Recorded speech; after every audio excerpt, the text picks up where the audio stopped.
Hi there, welcome. Erica here. Welcome to this video where I will be sharing with you how to make some delicious Mighty Cookie flavors.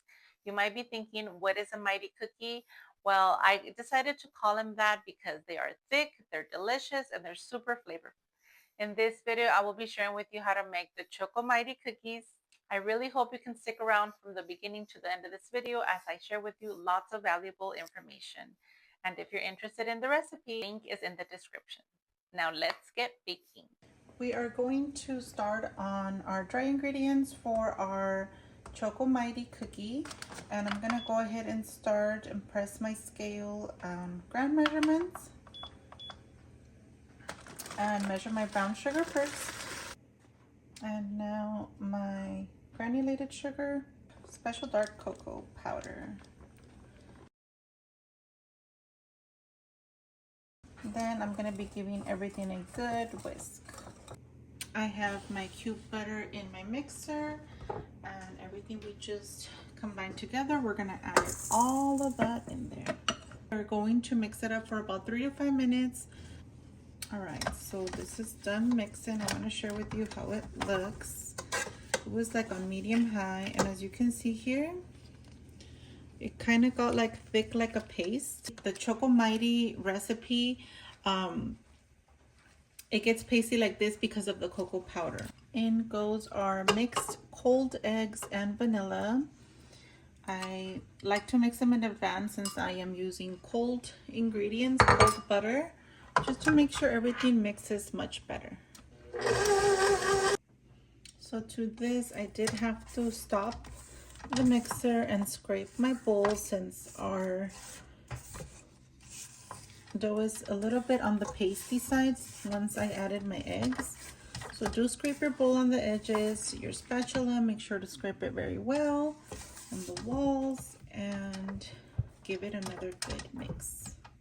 All right, so we are done for this part. This is how it looks. Very fudgy, very chocolatey.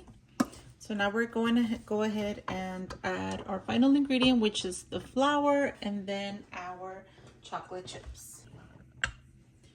Start on low. If you have one of these covers, do use it because it avoids all of that flour dust coming up.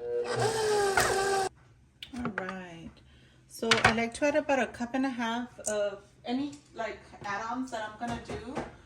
In this case, I'm doing the semi-sweet chocolate chips for this one, for this Choco Mighty cookie flavor.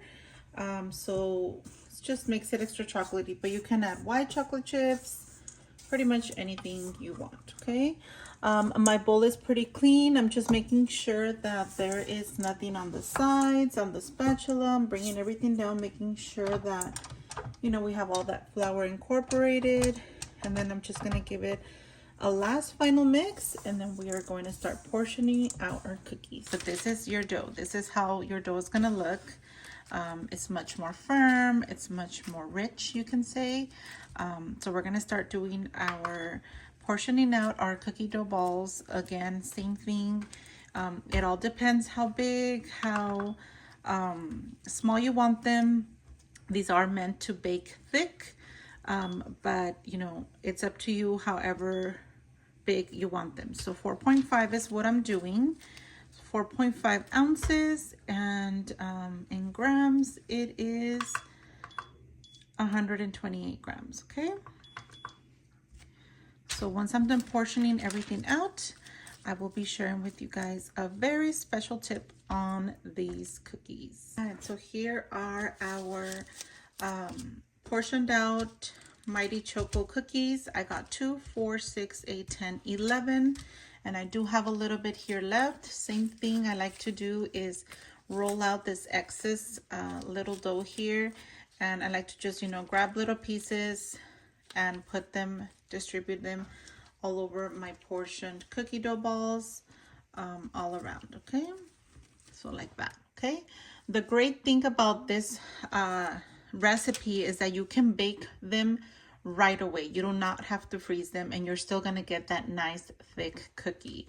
So same thing, you want to kind of roll your ball upwards and then have these pockets, in like create these pockets with your fingertips, and then, you know, bake them like this. Okay, make sure that you do bake on a light cookie sheet.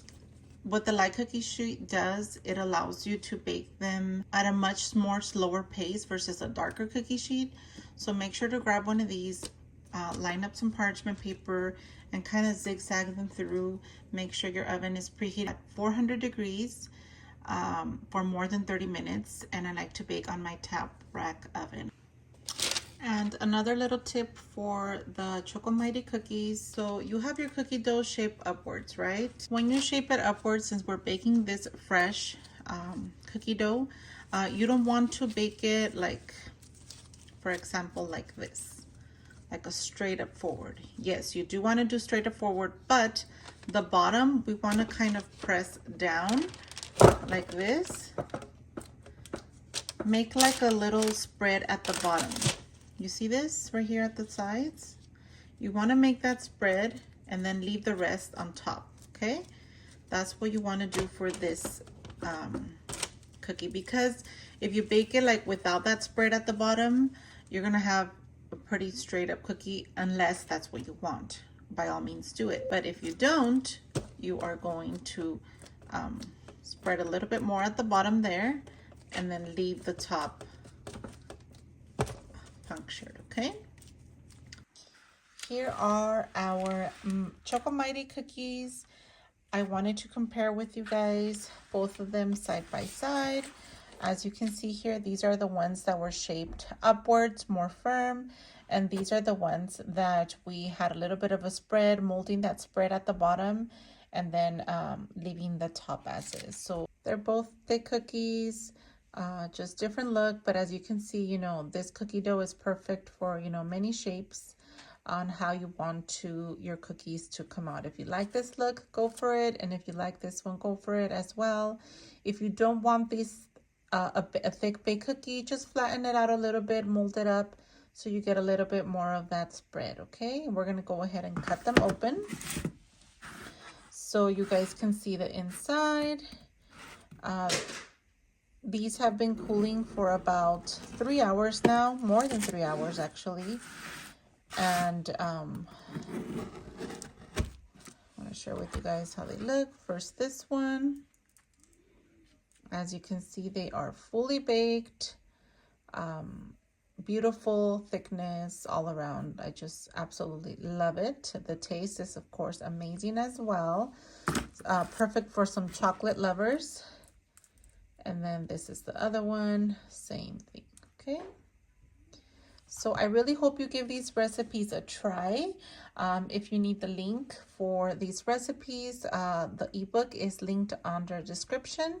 And if you want to follow along and more tips and tricks, all the links are below as well. Okay, happy baking.